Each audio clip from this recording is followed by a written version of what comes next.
श्री शिवाय नमस्तुभ्यं मराठी धार्मिक कथा या यूट्यूब चॅनलमध्ये आपल्या सर्वांचं स्वागत आहे। भगवान श्रीकृष्णाचा मित्र असूनही सुदामा खूप गरीब का होता?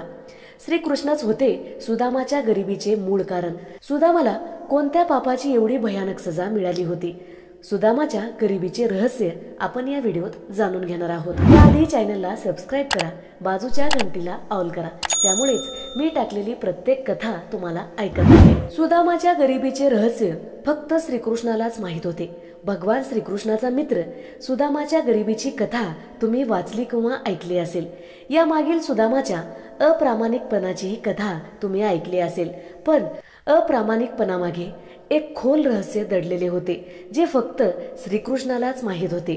म्हणूनच श्रीकृष्णाने आपल्या मित्राची मदत केली आणि त्याला श्रीमंत केले। खरं तर सुदामा गरीब असण्याचे कारण म्हणजे त्याची श्रीकृष्णाची असलेली अत्यंत निर्मळ मैत्री होती।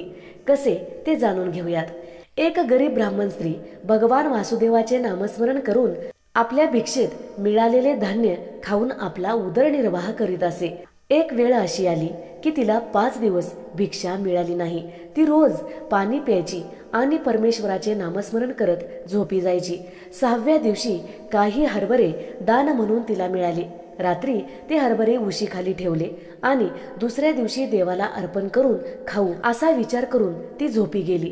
रात्री चोरटे तिच्या झोपडीत आले आणि सोन्याची नाणी समजून हरभरे घेऊन गेले। आवाज ऐकून ब्राह्मण स्त्री जागी झाली आणि ओरडू लागली। त्यांचा आवाज ऐकून गावकरी चोराला पकडण्यासाठी धावत पळाले। चोर संदीपान ऋषीच्या आश्रमात जाऊन लपले। त्या काळात श्रीकृष्ण आणि सुदामा संदीपान मुनीच्या आश्रमात शिक्षण घेत होते। ग्रामस्थ आपल्या दिशेने येत असल्याचे पाहून चोरट्याने हरभऱ्याचे गाठोडे आश्रमात घाईघाईने टाकून पळून गेले। दुसऱ्या दिवशी गुरुमातेला ते हरभऱ्याचे गाठोडे सापडले। दुसरीकडे भुकेने व्याकुळ झालेल्या ब्राह्मणीने चोराने हरभरे चोरल्याचे समजल्यावर तिने त्याला शाप दिला की जो कोणी हे हरभरे खाईल तो गरीब, दरिद्री व निर्धन होईल। सकाळी गुरुमातेने श्रीकृष्ण आणि सुदामाला जंगलातून लाकडे आणण्याची आज्ञा केली। सुदामा आणि श्रीकृष्ण जंगलातून लाकडे आणण्यास निघाले। गुरुमातेने ते हरभरे आश्रमातलेच आहेत असे समजून सुदामाला दिले आणि गुरुमाता म्हणाल्या की जर तुम्हाला भूक लागली तर तुम्ही दोघांनी मिळून हे हरभरे खा।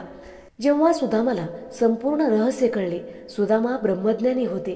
हरभऱ्याचे गाठोडे हातात घेऊन सुदामाला संपूर्ण रहस्य समजले। मग त्यांना समजले की हे हरभरे श्रीकृष्णाला खाण्यास दिल्यास संपूर्ण सृष्टी गरीब होईल। श्रीकृष्ण हे जगाचे पालनहार आहेत। त्यांना वाटलं मी हे कधीच करू शकणार नाही। मी जिवंत असताना माझा देव गरीब होईल असे मी कधीच होऊ देणार नाही। म्हणून श्रीकृष्णाला ते चणे न देता संपूर्ण चणे स्वतःच चोरून खाल्ले। श्रीकृष्ण सुदामाला म्हणतात, मित्र तू काय खात आहेस, मलाही दे। तेव्हा सुदामा म्हणतो, मी काहीच खात नाही। सुदामा खोटं बोलत आहे हे श्रीकृष्णाला कळत होते, पण सुदामाने हे का केले होते हे सर्व श्रीकृष्णाला समजले होते। नंतर अनेक वर्षांनी सुदामा श्रीकृष्णाच्या दारात आला। तेव्हा त्याने आपल्या जिवलग मित्राला मिठी मारली आणि सर्व गरिबी दूर झाली। श्रीकृष्ण आणि सुदामाची ही अनोखी कहाणी आवडली असेल तर नक्की लाईक करा, शेअर करा, सबस्क्राइब करा, बाजूच्या घंटीला ऑल करा, त्यामुळेच मी टाकलेली प्रत्येक कथा तुम्हाला ऐकता येईल। धन्यवाद। श्री शिवाय नमस्तुभ्यं।